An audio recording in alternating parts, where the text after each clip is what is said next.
जब तक मैं एक सेल्स का क्वेश्चन ढूंढता हूँ, 10 हाँ मिलियन 1000 हो गया, सॉरी। एक तो पीछे हम वेरिएंस कितना निकाला था?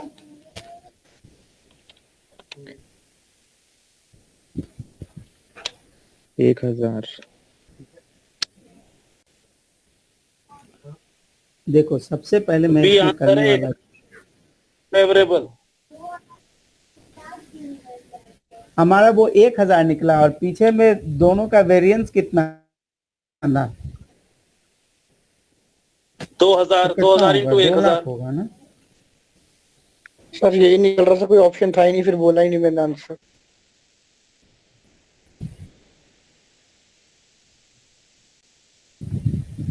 190। इसमें कोई ऑप्शन ही नहीं है। हाँ सर, तभी मैं बोला नहीं आंसर। 6। 10,000 आर्टिकल पे उसकी बजटेड कॉस्ट कितनी है?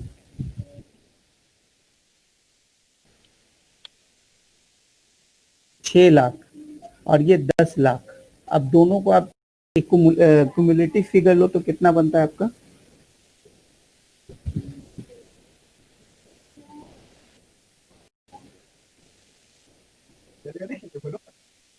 दोनों का क्यूमुलेटिव फिगर लेके देखो कितना बनता है स्टैंडर्ड कॉस्ट।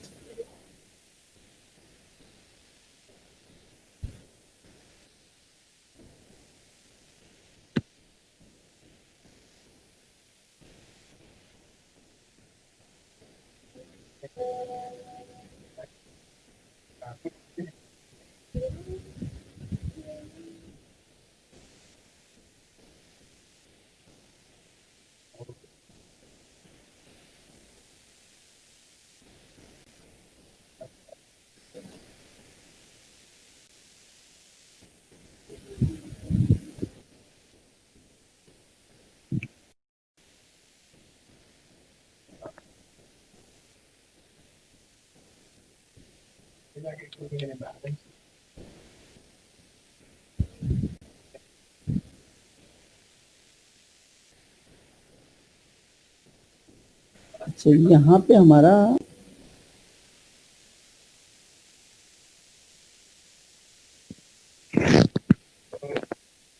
जो है,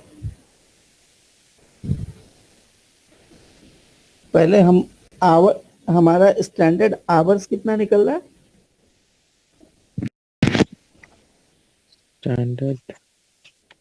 स्टैंडर्ड आवर्स है 2। तो देखो, देखिए पहले हम निकालेंगे फिक्स्ड वाला, ठीक है जी।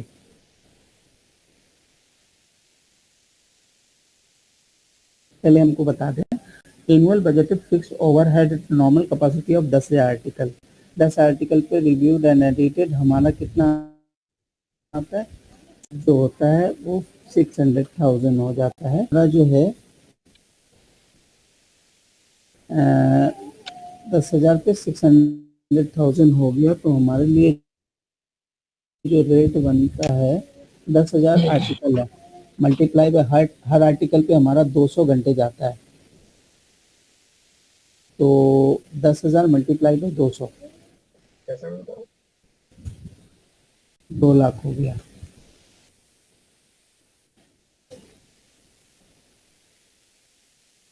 इस पैसे बन जाएगा। इसके पास मेरा 10,000 आर्टिकल है। उसके बाद हमारा 10,000 आर्टिकल है, हर आर्टिकल पे 200। तो और यहाँ पे हमारा कॉस्ट जा रहा था 10 मिलियन का। तो 10 मिलियन का कॉस्ट है, ये हो गया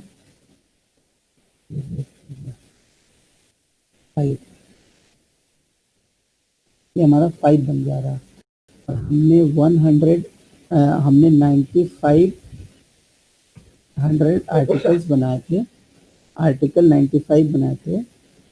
200 घंटे पर आर्टिकल पे हमारी पोस्टिंग कर रही थी। तो इसका मतलब है 95 इंटू 119। उसके बाद जबकि अल्लाह हाफिज़। 200 divided by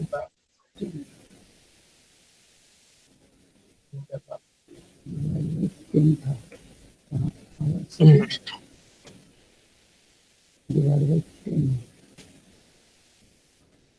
100 divided by 10,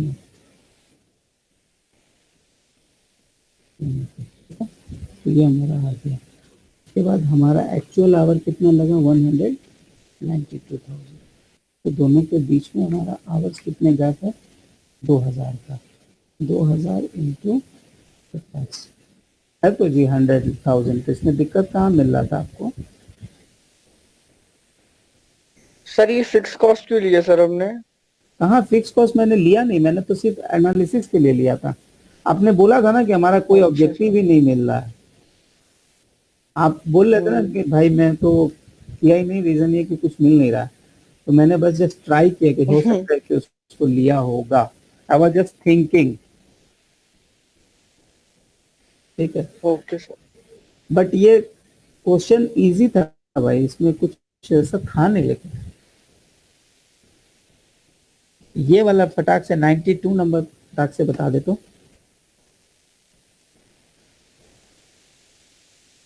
to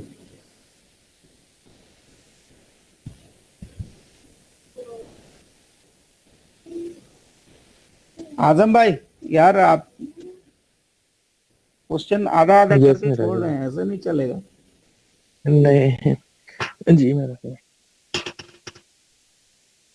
आपके ऊपर भरोसा करके वो आंसर करवा रहे थे।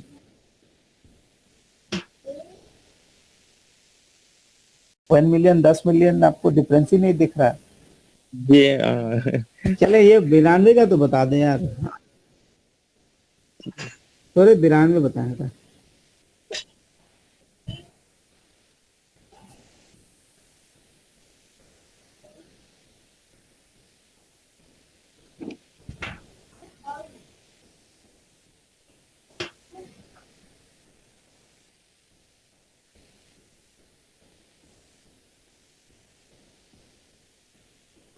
बोला Lee manufacturing is the standard costing system and overhead applied based on the direct labour hour. The manufacturing दिया हुआ है, द मैन्युफैक्चरिंग बजट 5000 दिया हुआ है, इसके ऊपर ये सारा इंफॉर्मेशन दिया हुआ है। ठीक है, 6000 वे प्रोड्यूस्ड एंड एफिशिएंसी वेरिएंस है 1500 का। दिस इज वेरी सिंपल, एकदम सिंपलेस्ट क्वेश्चन सर है। इसका 12,100 है सर। चलो इसको मैं बता दे, क्वेश्चन है। सबसे बड़ी बात है कि ये 10,000 घंटा है बेस्ड ऑन 5000। तो यानी कि एक घंटे पे हमारा कितना लगा होगा, एक घंटे मतलब एक यूनिट पे हमारा स्टैंडर्ड आवर क्या है, 2 है। स्टैंडर्ड आवर क्या है, 2 है। और हमने क्या किया, 6000 यूनिट प्रोड्यूस किया है, यानी कि हमने 12,000 स्टैंडर्ड आवर्स यूज किए हैं। तो इसको आसानी से हम कर सकते थे, इसको हम एकदम आसानी से। क्वेश्चन नंबर 91 था और ये क्वेश्चन नंबर 92 है। एकदम आसानी से, जिसको हमारे पास क्या दिया हुआ है, आवर्स दिए हुए हैं, 10,000 आवर्स दिए हुए, ठीक है। साथ में स्टैंडर्ड प्रोडक्शन भी दिया, तो हमको स्टैंडर्ड आवर्स पर यूनिट पता चल करना पड़ता है। तो मैंने पता कर लिया, दिस डिवाइड बाई दिस करके। तो यानी कि ये हमारा 2 आया। एक्चुअल प्रोडक्शन कितना है, एक्चुअल प्रोडक्शन इज 6000, तो इंटू 2 12,000, ठीक है जी। और मेरे पास ये दिया हुआ है स्टैंडर्ड। अब मैंने लिखना है इफिशिएंसी वेरिएंस। तो इफिशिएंसी वेरिएंस का फॉर्मूला क्या था, equal to standard hours minus actual hours multiply by standard rate, ठीक है। अब सब दिया हुआ हमारा स्टैंडर्ड आवर पता चल गया 12,000 माइनस एक्चुअल आवर नहीं पता चला, इनटू स्टैंडर्ड रेट दिया हुआ है 15। इधर के साइड पे हमको दिया हुआ है क्या, इधर के साइड पे दिया हुआ है 1500 क्या है, अनफेवरेबल है, तो -1500 ले लिया। अब हमने इसको सिंप्लीफाई करना है। अब ये चूंकि दोनों का मल्टीप्लायर है, तो हम इसको दोनों का मल्टीप्लायर के फॉर्म पे ले लेते हैं। तो अब इसको हम लिखेंगे minus 1500 divide by 15 is equal to क्या, is equal to 12 minus actual hours. अब चूंकि माइनस में इधर एक्चुअल आवर ले लेंगे, इधर लिखेंगे 1200 प्लस, तो सॉरी 12,000 प्लस 100, ये हमारा 12,000 था, जीरो है, 12,100 हमारा एक्चुअल आवर होगा। तो ये सब क्वेश्चन एकदम जो सबसे आसान क्वेश्चन होता है सीएमए का वो है, ये सब एकदम आसान सा इजी इजी क्वेश्चन है, फार्मूला बेस्ड क्वेश्चन है। अगर थोड़ा सा भी फार्मूला पढ़ दीजिएगा तो आई कैन बेट कि आप कोई भी क्वेश्चन आसानी से आप कर लीजिएगा, कोई भी क्वेश्चन आसानी से आप कर लीजिएगा।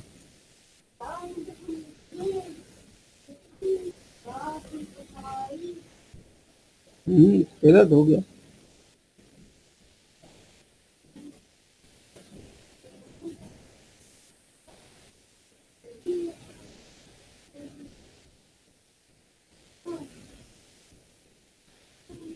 ये एक छोटा सा सवाल है, इस पे हम अपना दोनों काम कर सकते हैं। क्वेश्चन नंबर 39 पे प्राइस वेरिएंस और users variance.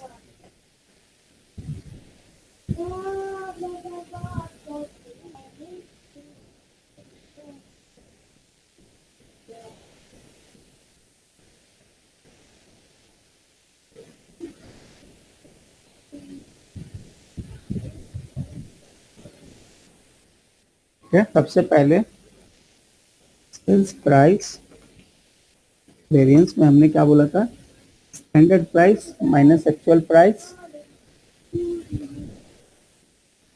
Minus actual price into actual quantity. तो हमारे पास एक्चुअल स्टैंडर्ड प्राइस नहीं दिया हुआ है, तो हम क्या करेंगे, हम लिख 1000 बाई 10 और दूसरे साइड पे क्या करेंगे को निकालने के लिए 90 बाई 8000, क्वांटिटी हमारे पास 8000। अब हमारे पास सब चीज़ें आ गई, स्टैंडर्ड प्राइस भी आ गई, एक्चुअल प्राइस भी आ गई और एक्चुअल क्वांटिटी भी आ गई। अब हम वेरिएंस निकालने के लिए क्या करेंगे, this minus this multiply by actual quantity, but the only difference is that आपका वेरिएंस अगर यहाँ नेगेटिव होगा तो आप इसको फेवरेबल लिखिएगा। रीजन क्या होता है, you thought of selling 10.5 selling for 11.5, ज्यादा कमा रहे हो, यू आर गेनिंग 1 रुपया more. And then second is called price sales volume variance.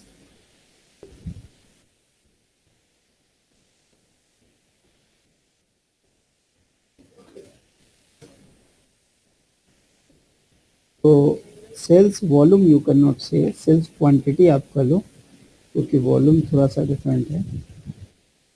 Sales quantity variance, तो सेल्स क्वांटिटी वेरिएंस क्या बोलता है कि आपको जो स्टैंडर्ड क्वांटिटी है और आपकी जो एक्चुअल क्वांटिटी है into standard price, into price. What is my standard quantity here, मेरा स्टैंडर्ड क्वांटिटी था यहाँ पे, हमने सोचा था 10,000 बेचूंगा, but actually we sell at 8,000 multiply by standard price we already calculated, तो हम इस तरह से निकाल लेंगे। सो अब so our quantity variance will be how much, 21,000. So this is coming as a positive, so instead of write I will write it as adverse, हम इसको अब एडवर्स लिखेंगे। क्यों, क्योंकि मैंने सोचा था कि we will sell 10,000 unit but actually to sell 8,000, तो क्या हो गया, मेरा क्वांटिटी लॉस हो गया। आई थिंक प्राइस हमारा स्टैंडर्ड 10 रुपए का था, ठीक है, standard price was 10.5. So this we can calculate our sales से related quantity variance.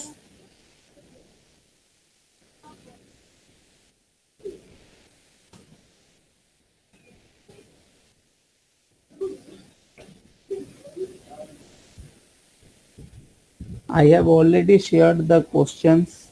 I have already shared the answers. Now it's your turn. You have to do the practice. You have to get the questions, problem, and then we will be solving together all the answers. Okay, whatever the problem you will have, we just share in the common group. Maybe somebody can answer.